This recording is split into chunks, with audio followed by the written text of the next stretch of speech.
Thank you very much for the warm welcome, and it's great to be here today to talk about innovation. And I have been fortunate in my career because I have had the opportunity to lead teams who were focused on innovation. That was our job description. But I truly believe that in the future, or even today, it's becoming everyone's job description to do innovation. So I decided to capture a couple of learnings from my personal journey in the hope that it will help everybody else as they are embracing and supporting innovation in their organizations. So just a few words about SAP. Hopefully many of you know SAP, it's a big IT company. But what I find really fascinating to think about is the fact that 76% of all the world's transaction revenue touches an SAP system. That makes me proud, but it also makes me feel a great sense of responsibility towards our customers. We have a lot of large customers in our customer base, but what a lot of people don't know is that 80% of the SAP customers are small and medium-sized enterprises. And we are probably also more well known as a big on-premise provider, but we also have 110 million cloud subscribers. And that, in fact, has been a really interesting transformation for us as a company, but that's a different presentation for maybe another day. We are represented across 25 industries and 12 lines of businesses, serving almost 400,000 customers in the entire world. So along with my 80,000 or so colleagues, I feel in pretty good company. We're here today, though, to talk about innovation, and you may look at this statement and say, what's new? Innovation was never optional, was it? And you're right, but I think what we heard this morning too is that what has changed is the speed at which we have to innovate, and not just innovate, but also reinvent ourselves in order to not just thrive, but actually survive. So to frame that statement a little bit, let's think about UPS for a while. We all know UPS. They knock on our doors from time to time when we bought something, probably online. UPS was founded by two teenagers in the US with $100 and a bike. And their business model was to hand deliver telegrams to people who in those days didn't have phones. And just imagine if they would have stuck to that business model. I don't send a lot of telegrams these days. I don't know about you. They would be completely irrelevant. And of course they are not. I would say they are very much the backbone of the digital economy, because without companies like UPS, why would we order something online? It wouldn't make its way to us. And a more recent example, what happens if you don't move fast enough, is BlackBerry. And I confess, I was such a passionate BlackBerry user. To this day, I haven't found a device that I can type faster on than on my BlackBerry, so I really miss it. In fact, when I was on the queue to the ladies' room, I saw someone in front of me with a BlackBerry, and I was so jealous. I wanted to have it, but I don't anymore. And I think many of you don't either. They were overtaken left and right by the Samsungs, the Apples, all of the other brands that we have in our pockets or on our desks right now. So while we always said standing still is moving backwards, right? Today, moving forward slowly is also moving backwards. And this means, in turn, that we can no longer rely on innovation to be driven just by the CEO, wait for that person to have the brilliant idea, or a dedicated department. It has to become everyone's job, and it's a difficult job, I know, because I had it. So who you see on this picture is Jack Ma, Chinese entrepreneur extraordinaire, founder of Alibaba. When he decided to start an e-commerce company in China, one of the most restricted markets in the world, people thought he was crazy. He could have cared, right? Today he's worth $30 billion US. Another example that I like to think about is Sarah Blakely. Some of you may know her, some of you may not. She's the founder of Spanx. And this is underwear that doesn't look good, but makes you look good, because it makes you look thinner. And I don't know if this was the situation, but I love imagining Sarah Blakely in front of venture capitalists who I imagine are maybe middle-aged men with a very different idea on what attractive underwear is. They must have thought that she was out of her mind. She didn't care, and today she's a millionaire. So innovation takes a certain amount of craziness, and there will always be entrepreneurs, there will always be really driven people who believe so strongly in their idea that they don't care what other people think about them. But think about our environment in the corporate world. I would argue for most of us, it does matter what people think about us. We build our career based on our brands, based on what people think about us. And so it's difficult to put yourself in this exposed position. If we want people to think big, if we want them to innovate, we have to invest a lot in culture. We have to strengthen people. and change the entire culture to make it safe, to be bold, to innovate, to think ahead of everyone else. So that takes me to my story. I had a bad hair day, as you can see. A couple of years ago, I landed my dream job, and it was the VP of Innovation in Marketing. And it turned out it wasn't just my dream job. I remember the hiring manager told me that this was the most popular job she had ever posted. So I felt great, right, because I got the job. Until she carried on to say that this means she's going to put more pressure on me than on anybody else on her team to prove that this is worth it. So 2 reasons for that. First of all, a lot of people wanted to see me fail. Secondly, people wanted this job. It was a dream job because they thought, this is the nice little corner in the company where you can have fun, where you can experiment, where you don't have pressure, you can do the cool stuff, basically. So what she said to me is the pressure is on us more than anybody else to show that there is business value behind this. So I was still excited, but I also did feel the pressure. And what I realized very quickly in this job is that innovation may look very glamorous on paper, but it is an uphill battle. And I love this picture because, as pictures do, it says more than 1,000 words. And what it shows is that the people who are pulling the cart up the hill, they are working really hard. We can see it. They are sweating. They are taking care of the job that needs to get done today. And then you have this other character here who has a good idea, but people don't have time for it right now because they need to get the stones up the hill. And they are probably looking at this other person thinking, you really could help, right?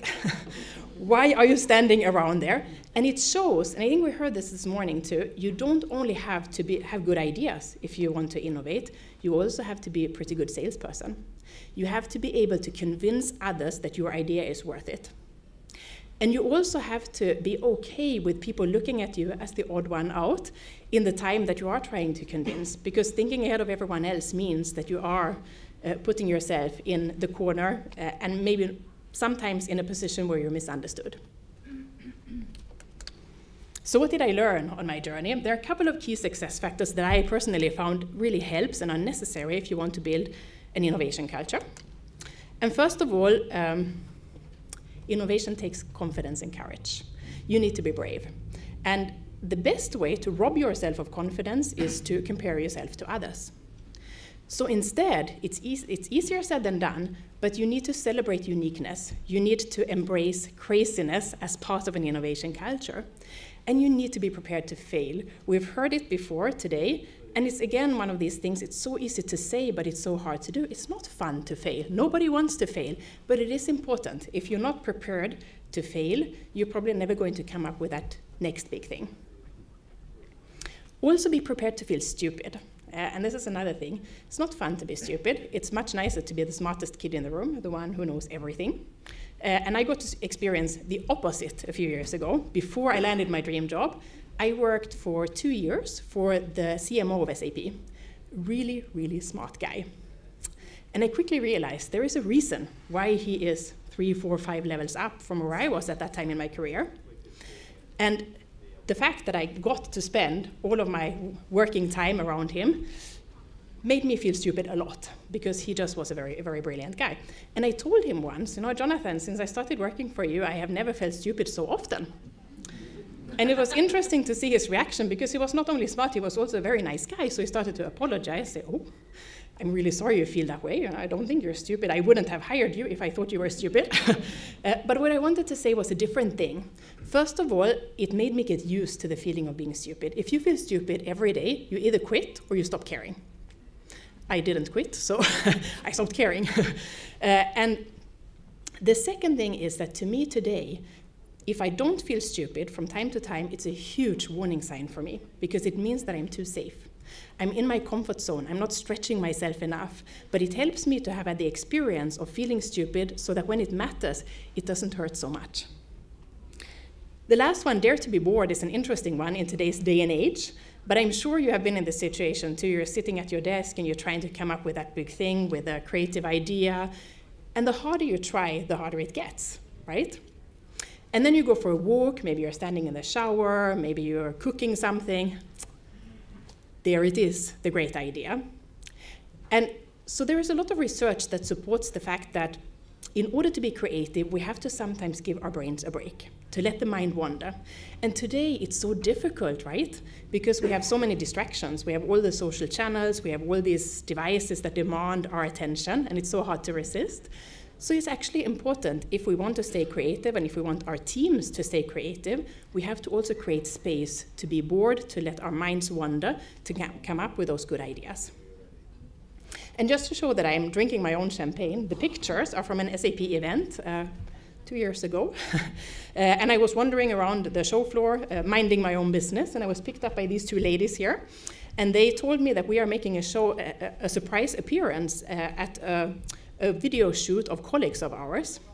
And so we borrowed some props from the social media stand, and we, I guess, photobombed this video. And I remember, so here's back to get used to the feeling of feeling stupid. I felt very stupid, and I was very concerned. I was thinking, these guys are going to be so upset. We are ruining their video. They are going to hate me. They will never talk to me again.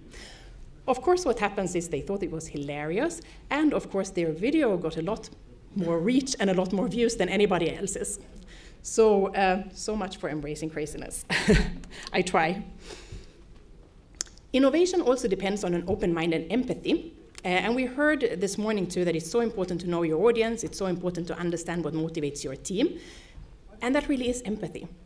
The ability to put yourself in somebody's shoes, to know what it is that they need, maybe before they need it. And when it comes to your team, if innovation is an uphill battle, it's not always glamorous. There will be stretches of time where it's difficult. It feels like you're misunderstood and you don't get the recognition that you think you deserve. Then as a leader, it's all the more important to know what is it that gives your team that energy to keep going so that you can come to that situation where you launch your big win.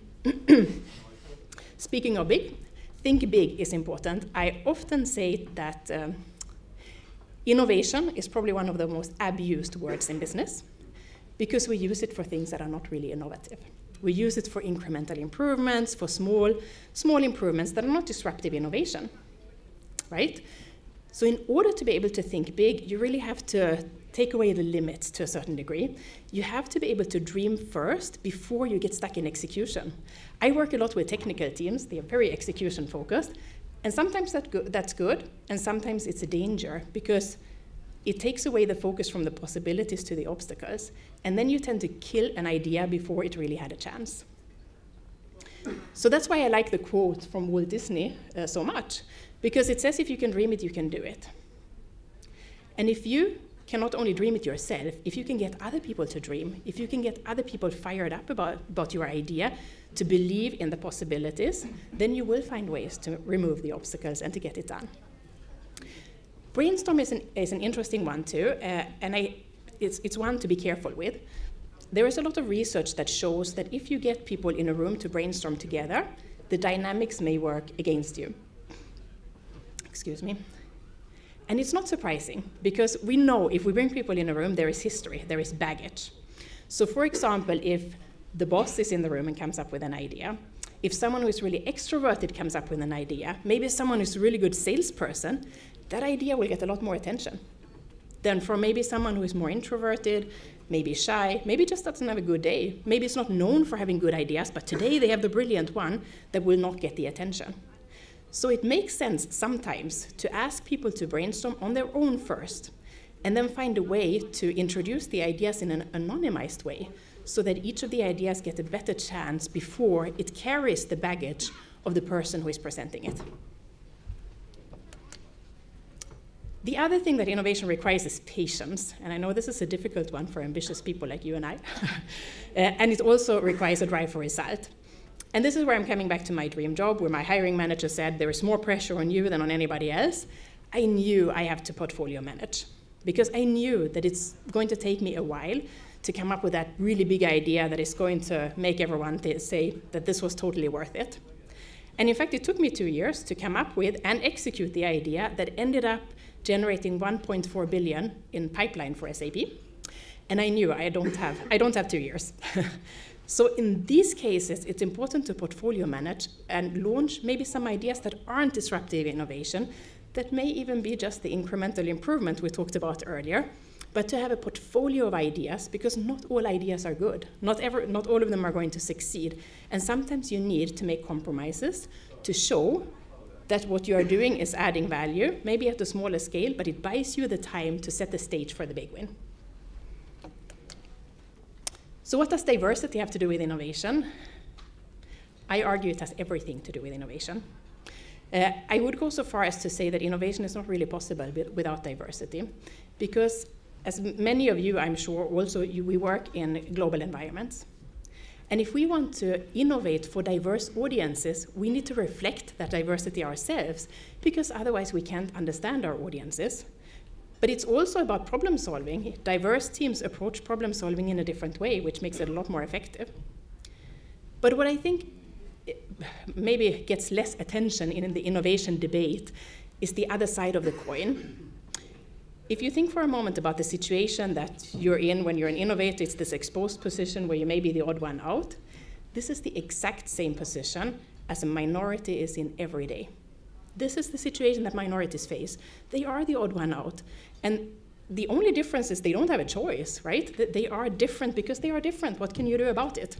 So if you manage to create a culture that embraces the different, that looks at the different as an asset, then you support diversity. And if you support diversity, you support innovation. So there's a really powerful cross-relationship between these two that make it critical if you want to create that culture of innovation. So what is the Holy Grail? What is the innovator's guide to success? This is as close as I got for myself. And I'm starting with the statement that you can't micromanage innovation. And I think this is very good news, because to me, micromanagement is the best way to kill a culture. And with innovation, it's not possible because you don't know what you're innovating for. You don't know what the next idea is. But that means that it becomes all the more important to give direction, to have a powerful vision, and to have values that give people a frame to operate within, so that what they come up with is ultimately going to contribute to the strategic umbrella. You also have to create room for risk and failure. And I'm coming back to the CMO that I worked for. He was a Silicon Valley guy. So he was very committed to this concept of failing fast and learning as a very powerful way to advance a team. And he talked to the team a lot about, failure is the new black, and this is how we should learn. And I remember I asked him once, so Jonathan, who do we know who visibly failed and it benefited their careers? We couldn't think of anyone. But we could think of people who had visibly failed and lost their jobs. That's a problem for the culture, right? We can say all we want is so great to fail and we learn from it. If people don't see and feel that it benefits them, they are not going to be willing to take the risk. But that means that it becomes so important to develop entrepreneurial skills. Because if you manage to create that safe environment to take risks, you don't want people to take stupid risks, right? You don't want people to fail for the sake of failing, so you have to teach people that entrepreneurial spirit. When is it worth it? When is the upside so large that it's worth taking the risk? So teaching people entrepreneurial risks becomes more and more important if you create room for failure. Learning is a really important one as well, of course, and I often say that who wins today is not the one who knows the most. It's the one who learns the fastest, the one who can adjust and adopt the fastest. Those are the winners of today. So an innovation culture really depends on this constant curiosity, the aspiration to always want to develop and learn new things, not to rest on the laurels. Bridging gaps for inclusion and diversity is super important. We heard it earlier today. I think it was in the first presentation. I love those statements. I've been there myself. I recruited for diverse teams. You recruit all over the world, and you feel, you feel really good about yourself because you have a diverse team. What will happen if you do nothing is that cliques will form.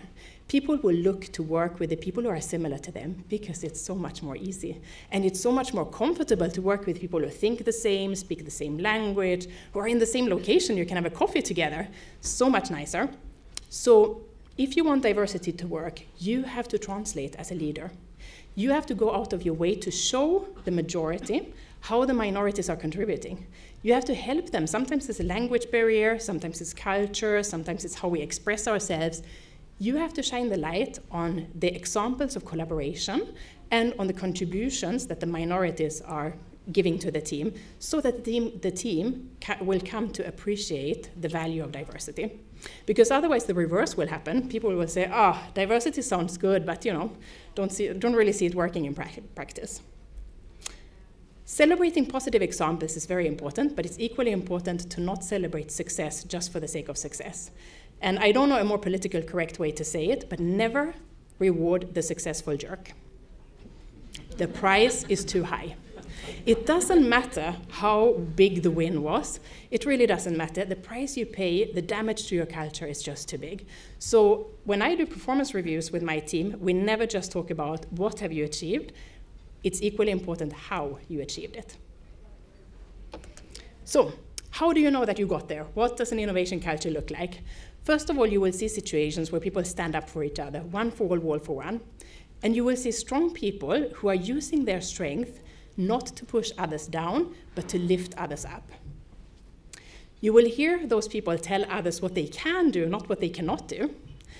And you will see a passion, an obsession for learning, a constant curiosity. And you will also see blurring lines in the organization. It becomes less important where you are in the organization, what hierarchy, what team, what silo. It's much more about what do we want to get done together and who can contribute. Celebration of success as a team, not as individuals, is also a sign of a culture that makes the impossible possible. Because if you manage to implement an innovation culture that is powered by diversity, you really become unstoppable. These are situations where you see customer satisfaction increase, loyalty increase. It gives you a competitive edge because of the innovation that you can put forward. And it also increases employee engagement, which in my mind is one of the most important metrics around. Almost all of our businesses are people businesses. And if you create an environment that is not just producing great results, but it's also fun and rewarding to be part of, then you have the winning combination. So that's it from my side today. I hope that you were able to take some tips, some insights back to your organizations, and I would love to discuss more with you. This was my personal journey, my personal learnings, and I would love to learn from you in one of the breaks, or maybe we can take some questions too.